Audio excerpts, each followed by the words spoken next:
What book is Tony Robbins reading now?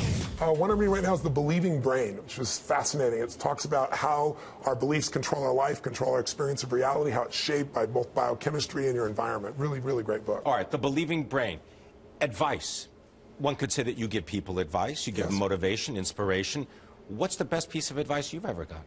God, I've had so much, but I think one of the most important ones was early in my life. One of my mentors, a man named Jim Rohn, said, Tony, all you have to focus on in your life is find a way to add more value than anybody else does, and you'll never have to worry about anything.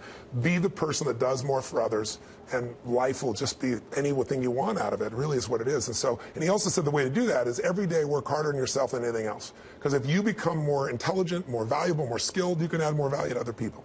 Let's do something a little more prosaic, which is technology, apps. I'm sure you're obviously a avid fan of all this stuff. Yes. You have a favorite piece of technology or a favorite? It's different than you might think. I do have it's a large piece of technology. Go ahead. I'm in a cryotherapy. I don't know if you're familiar with it? Yes. So for people who aren't, I'm on stage 50 hours in a weekend. I got 10,000 people. I do 26.5 miles on one day. It starts at 8:30, goes to literally 1 o'clock in the morning. I do 22 miles 2 days before. So it's like ultra marathon.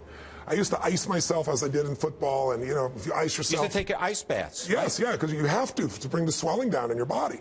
And now I do these 3-minute nitrogen-filled cases that you get in. It's like a sauna, and it reduces your body temperature to minus 220 Fahrenheit.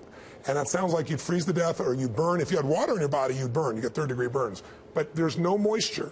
And it is amazing. It was developed originally for people with arthritis. I got one from my mother-in-law who had all these problems, no more arthritis challenges. So I started using it. It gives you endorphins. It resets your system. It's an extraordinary piece of technology. It's expensive, but you can go to centers that are showing up all over the U.S. Most of the athletes, the Lakers and so forth, are starting to use them.